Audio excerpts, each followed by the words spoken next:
Okay, here we are at the river. Again, I'll flash up a picture of what this used to look like. It's been quite a transformation, and yeah, I'll take you all through it, but just a quick word about where I'm stood. When I was doing the dam and stuff, there was, you know, no convenient way of getting a wheelbarrow down, so I just piled up loads of brambles. There they are, banked up against this barrier of reeds. And then I just dumped a load of soil on top as a temporary ramp, expecting it to just get washed into the brambles and disappear. And it's still a perfectly serviceable ramp. I'm just amazed by that. And you've got the reeds beginning to burst through. So they'll probably advance up this quite quickly and start going along the edge of the dam, which is this. I'll talk about the dam in a second, but first let's do the plants at the top here. That's an almond from seed in somewhere where I didn't prepare the ground, but doing super well. Yeah, I'm hoping that that catches a little bit better than it is now, because you can see an example of what it can do here. This bit is the first sort of, it's all hidden in the growth that builds up the bank. Then I filled in behind with some of the soil that got dug out from the river. So super lush and soft soil here. And then along the line of the new bank that I'd made, I planted some more of the oaks. So the line of them, you know, they grow super slow and they want to be a bush in most cases. You can train them into a tree. But that's what they're here for, to just be low bushes, protecting the river bank, retaining it. And then this is the absolute winner almond. It's so big now.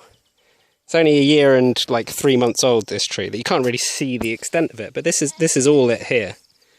And it's so bushy because the goats came and like just chomped it down. But it's grown twice its height just in the couple of months that it's been growing this year, and it's beginning to encroach on the other tree that's doing super well here. Courtesy of Jim and Haz, thank you very much. This is the new growth on a nectarine tree, which I had a nectarine off last year. I would have had more, but I cut most of them off. So that's just shooting up, and this year it had like 30 buds on it. I've left 9 on. It's still, I didn't want it to get that heavy, but look at it. Very happy, growing away very well.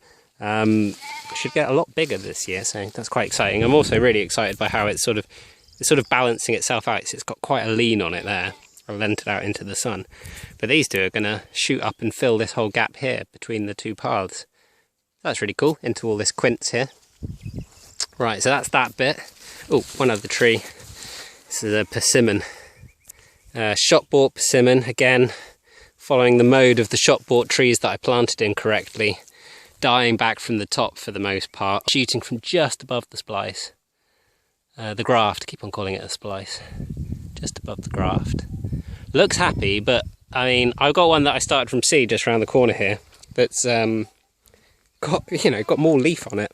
So I'm on the dam now. Let's get down the bottom of the dam and look back. So the river used to go down like this, and the bank used to go down like this. And the two top ponds dug out, used the topsoil in the garden and stuff, and then when I got deeper and got to the solid clay, built like a solid seam of clay across the riverbed. And that's like a completely water impenetrable plug. Unfortunate thing about clay is that when it gets saturated, it loses all its strength, so then it has to be covered in like a huge amount of other material. So the actual water barrier is probably only, the impermeable water barrier is probably only half the height of the dam here. So solid clay covered in loads of soil and then planted trees along the top side of it. Seems to be working really well. Some random bin grass that's growing really well.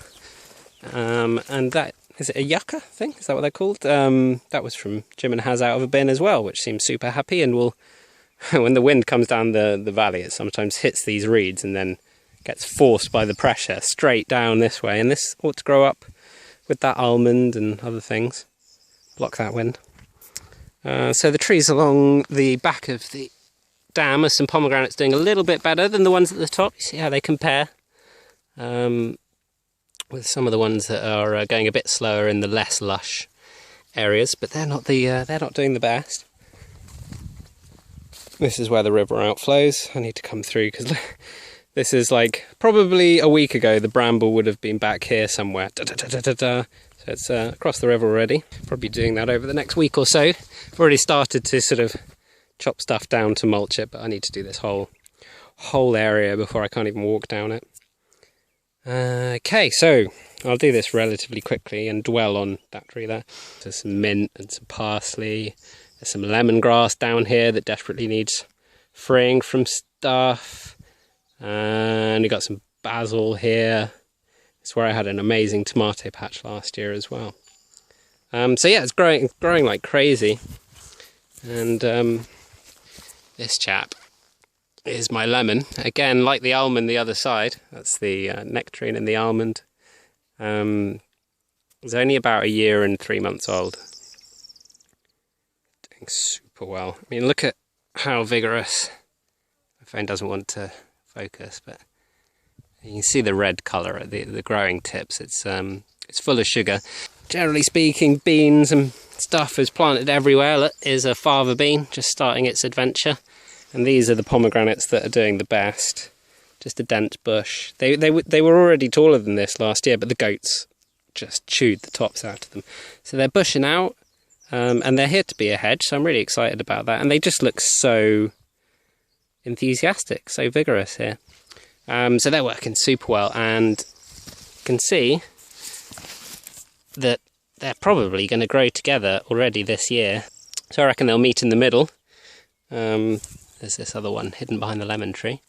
And do what I wanted them to do, which is just form a hedge to block the lemon a little bit from the wind. Yeah, and then I can just start training them to fall over this big pond here, which is, yeah, that's amazing that I'm actually going to be cutting stuff back next year. Oh, I forgot about this clump of pomegranates as well. That's doing well. That's a group of them rather than individual pomegranate. And they're growing tall and looking like a bush by themselves. That's just from where I left them in the pot too long and couldn't separate them. There's one of the clementines that's doing nice. And another one that's having a bit of a weird time. It was growing super well. And then you see how curled it's got at the top there? I'm not sure what happened. Maybe its roots got eaten or something's trying to nest in those leaves at the top. But generally speaking, the plant looks happy, so I'm not messing with it. Then we've got a pistachio. It's like a bit of a winging and prayer planting pistachios in this part of the world. Oh, just spotted there's a tomato growing behind it as well. They seem to like each other. Just doesn't get hot enough in the summer to maybe set the fruit properly. Same as like date palms and things like that. And that's the bridge over, and now we're on this part. So I'll start at the top end, the other side of the quince from where I started. We got some grapevine, courtesy of Al, a cutting from Al's land there. I had lots, but this was the only one I got into the ground in time to keep it alive. So that's growing. That's really exciting, grapes, but just like everything else, I've got to be really patient. And then there's a bit of an experiment going on here. These are pomegranate seeds that I put into the ground and then thought I would just neglect them and see how they did. And look, there's a whole bunch. I think I had 70 pomegranates in pots at one point. I've given a bunch away and I planted millions out. But yeah, there was a glut of them anyway. So yeah, I just scattered a load here and a bunch of them are taken. And they've been growing all winter, looking, you know, pretty rough. But they're alive. And now that we're into spring, they're growing great guns. So be an experiment to see if any of them make it through summer. And if we're down to one that's still alive, I'll probably start watering it. This is a shoo-shoo. There's a pomegranate. And then this clump here is amazing. So hidden in there is a poor pistachio tree that I kept in the van too long, and then when I was on holiday for Christmas, it got baked in the greenhouse and shriveled up, and then I let it recover in the van, and it got way too tall out of the wind, and so then I planted it out and it just got blown flat. And through all of this neglect and me just making mistake after a mistake, it is just growing amazing. And then it was the first tree that I actually used some of my, my own manure that I'd made.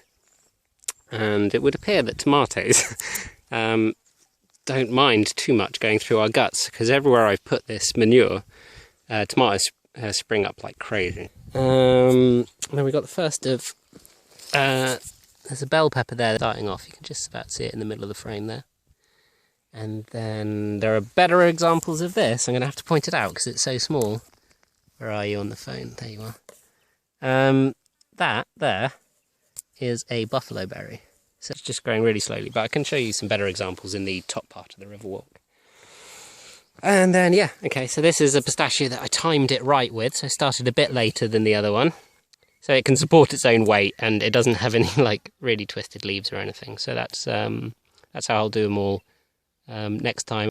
But I'm very excited about them. They're going to be beautiful. And when they're big trees, there's another one here. This is the one that died. The ubiquitous pomegranates.